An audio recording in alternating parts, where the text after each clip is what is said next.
ગાંધીનગર કે જ્યાં national forensic યુનિવર્સિટીમાં કેન્દ્રીય ગૃહમંત્રી અમિત શાહ સંબોધન કરી રહ્યા છે।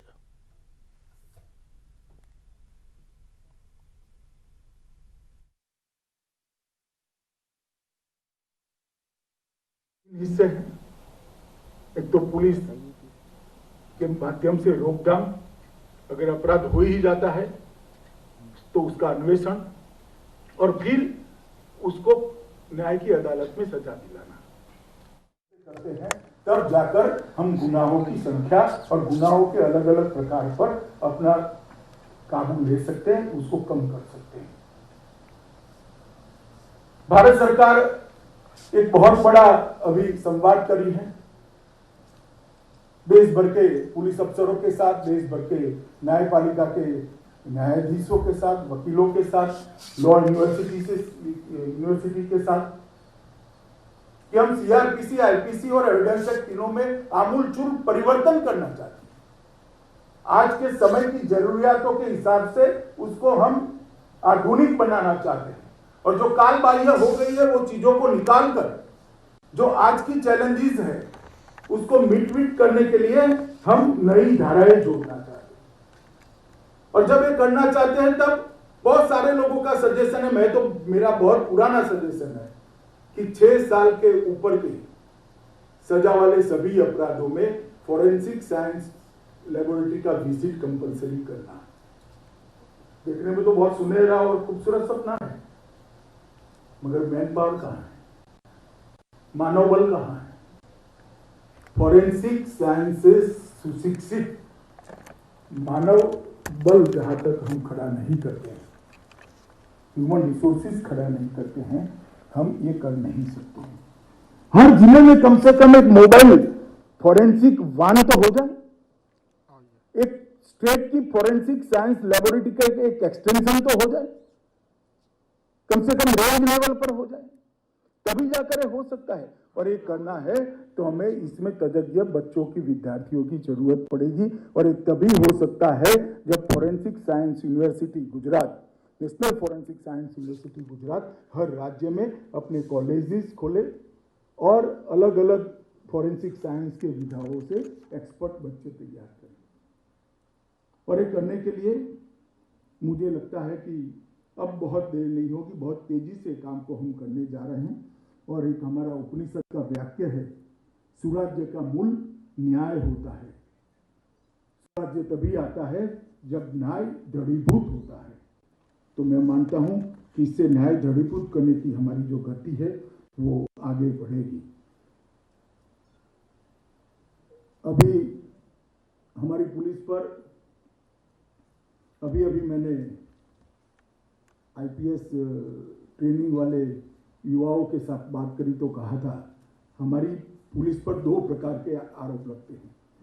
एक तो आरोप लगता है नो एक्शन का और दूसरा आरोप लगता है एक्सट्रीम एक्शन का। और पुलिस बेचारी नो एक्शन और एक्सट्रीम एक्शन के बीच में फंसी हुई है। हमें चाहिए जस्ट एक्शन, नेचुरल एक्शन, साहजिक प्रतिक्रिया। ये साहजिक प्रतिक्रिया तभी हो सकती है जब हम साइंटिफिक एविडेंस के आधार पर हमारे अन्वेषण को, हमारे इन्वेस्टिगेशन को एक बहुत बड़ा आधार में बेच दे। और इस साहजिक एक्शन की दिशा में जाना बहुत जरूरी है। 3rd डिग्री का जमाना अब नहीं रहा है। वैज्ञानिक अनुसंधान और टेक्निक के आधार पर ही हमें सजा कराने का प्रयास करना पड़ेगा और इसके आधार पर ही इन्वेस्टिगेशन का प्रयास करना पड़ेगा। और मैं देश के सजा दिलाने के प्रतिशत में जाना नहीं चाहता, क्योंकि कुछ साल के बाद जाएंगे हम भी बहुत आगे बढ़ेंगे ऐसी मुझे आशा है। परंतु इसके लिए ये बहुत जरूरी है कि हम आगे इस यूनिवर्सिटी को पूरे देश के अंदर कार्यक्षेत्र में ले जाए। इसीलिए देश के प्रधानमंत्री नरेंद्र मोदी जी ने रक्षा शक्ति यूनिवर्सिटी की भी स्थापना की है, वो भी अब नेशनल यूनिवर्सिटी है, और नेशनल फोरेंसिक साइंस यूनिवर्सिटी की भी स्थापना की है। ये दोनों यूनिवर्सिटी गुजरात में गांधीनगर में है, जो इन्वेस्टिगेशन के लिए अच्छे अवसर भी देगी और फोरेंसिक साइंस के लिए अच्छा मानव बल भी हमें देगी। आज यहाँ पर मादक द्रव्यों के नारकोटिक्स का जो बुरा प्रभाव हमारी युवा पीढ़ी पर, अंततोगतो हमारे समाज पर, हमारी सुरक्षा पर और हमारी इकोनॉमी पर जो बुरा प्रभाव पड़ रहा है, इससे पूरा देश चिंतित है। और इसके लिए नरेंद्र मोदी जी के नेतृत्व में भारत सरकार ने तय किया है कि हम भारत में नारकोटिक्स द्रव्यों को आने भी नहीं देंगे और भारत को उसका रास्ता भी नहीं बनने देंगे। यहां से गुजरकर कहीं और भी नहीं जाएंगे और कहीं और से यहां पर भी नहीं आएंगे। ये दोनों की रोकथाम करने के लिए कई सारे कदम ये 2 साल में प्रधानमंत्री जी के नेतृत्व में हमने उठाए हैं। और भारत के लिए एक और खतरा है, नार्को टेरर। इससे जो दंड प्राप्त होता है उसका उपयोग टेररिज्म में होता है, उसको भी रोकना बहुत जरूरी है। आने वाली नस्ल तो हमारी बर्बाद होती ही है और देशों के युवाओं को उनकी जिंदगी बर्बाद होती ही है, परंतु साथ ही साथ हमारे यहाँ नार्को टेरर का खतरा भी बढ़ता है। और इसलिए आज यहाँ पर जो सेंटर फॉर एक्सेलेंस बनाया गया है, अपने आप में एक परिपूर्ण इकाई है। सिग्नेचर प्रोफाइलिंग का शायद ही दुनिया में जितनी भी व्यवस्था है, इसमें से ये एक तसूभर भी कम नहीं है। दुनिया की सबसे अच्छी लेबोरेटरी के समकक्ष व्यवस्था आज गुजरात में यहां पर बनी है। और मुझे बड़ा हर्ष है कि मोदी जी ने जो सपना देखा था, आज मेरे हाथ से उसका उद्घाटन हो रहा है। इस केंद्र के अंदर औषधि और मन प्रभावी पदार्थों के पहचान, उसका मात्रात्मक अनुमान, कंटेंट कितना है और इसका एकदम माइक्रो एनालिसिस करने की व्यवस्था है। ड्रग की सिग्नेचर प्रोफाइलिंग भी की जाएगी, ड्रग की भौगोलिक उत्पत्ति की पहचान भी की जाएगी कि अफगानिस्तान में बना है या पूर्व के देशों में इसका उत्पादन हुआ है। ढेर सारे टेस्ट करने के लिए एक स्वदेशी किट बनाने की दिशा में भी ये सेंटर काम करेगा, जो देश भर की पुलिस को ये किट उपलब्ध कराई जाएगी। जहां से भी नारकोटिक्स पकड़ा जाएगा, वो किट स्पॉट पर ही टेस्टिंग कर आगे बढ़ाएगी। और फिर एफएसएल लेबोरेटरीज के लिए भी कुछ किट्स बनाए जाएंगे और विभिन्न लॉ एनफोर्समेंट एजेंसी को भी हम यहाँ से जो सूक्ष्म एनालिसिस करेंगे वो उनको उपलब्ध कराएंगे।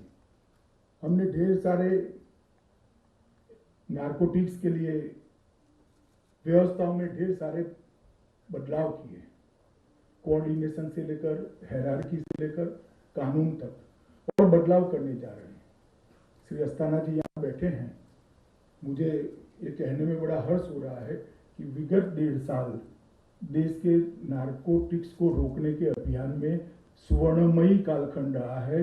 सबसे ज्यादा ड्रग पकड़ने का विगत 1.5 साल में भारत के अंदर रिकॉर्ड स्थापित किया गया है। ये बहुत बड़ी उपलब्धि है, परंतु जब उसका एनालिसिस नहीं होता है, इसका साइंटिफिक एनालिसिस होकर उसको अलग रणनीति से रोकने का प्रयास नहीं होता है, तो सिर्फ इस प्रकार के फिजिकल अभियानों से सफलता प्राप्त नहीं होती है।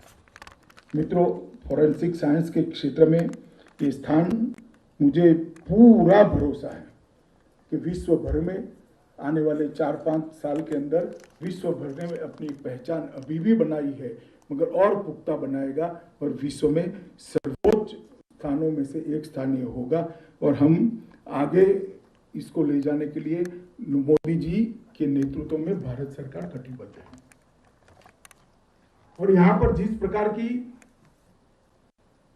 एक वर्क कल्चर बना है, कार्य संस्कृति बनी है, वो कार्य संस्कृति पर से मैं कह सकता हूं कि मोदी जी का भरोसा ये संस्थान निश्चित रूप से पार उतारेगा। इसमें मेरे मन में जरा भी शंका नहीं है।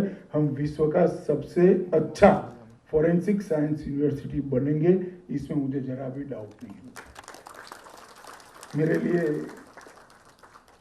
विशेष आनंद का विषय है कि मेरे मत क्षेत्र के आसपास ये सारी गतिविधियां हो रही है, तो यहाँ के सांसद के रूप में भी मैं बहुत आनंदित भी हूँ और मुझे अच्छा भी लग रहा है कि इतना बड़ा फोरेंसिक साइंस का ज्ञान का केंद्र मेरे मत क्षेत्र में हो रहा है। आज रथ यात्रा का दिन है। गुजरात और देश भर के सभी नागरिकों को मैं रथ यात्रा की बहुत बहुत शुभकामनाएं देता हूं, क्योंकि पूरे साल में आज किया ही दिन है जिसमें भगवान स्वयं अपने भक्तों को दर्शन देने के लिए रोड पर रास्ते पर निकलकर नगरचर्या करते हैं। हमारी तकलीफों को, हमारे मनोभाव को जानने के लिए और हमारे मन को शांति पहुंचाने के लिए रथ यात्रा के दिन को गुजरात और देश भर में बड़ा शुभ माना जाता है। और शुभ दिन के रूप में कहते हैं कि उस दिन मुहूर्त देखने की कोई ज़रूरत ही नहीं होती, पूरा दिन ही अच्छा मुहूर्त होता है, क्योंकि प्रभु स्वयं रोड पर होते हैं, रास्ते पर होते हैं।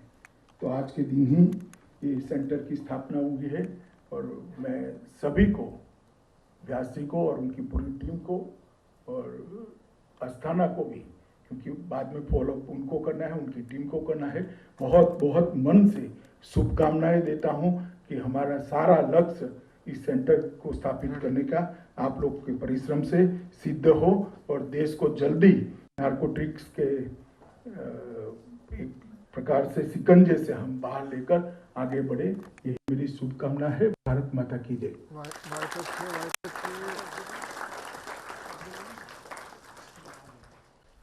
તો કેન્દ્રીય ગૃહપ્રધાન અમિત શાહે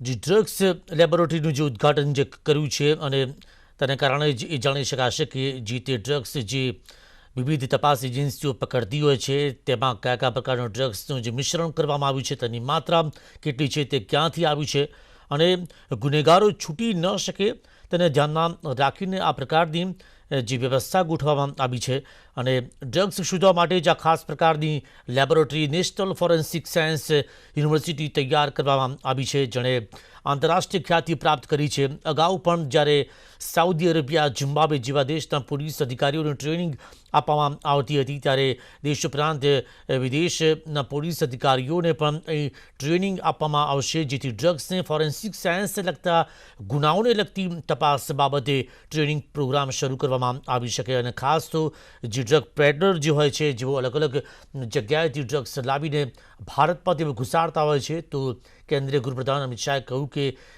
ભારતના દેશને તેવો રસ્તો નહીં બનાવવા દે કે જેથી કોઈપણ પ્રકારનું ડ્રગ્સ ભારતમાં ઘૂસે નહીં અને અહીંથી જે પણ કોઈ ડ્રગ્સ માફિયાઓ છે તેઓ બીજા દેશોની અંદર તેનું વેચાણ ન કરી શકે, તે માટે આવા ગુનેગારોને જે પકડી પાડવામાં આવશે તેઓ છૂટી ન શકે તે રીતે વૈજ્ઞાનિક પદ્ધતિથી તેનું પરીક્ષણ કરવામાં આવશે।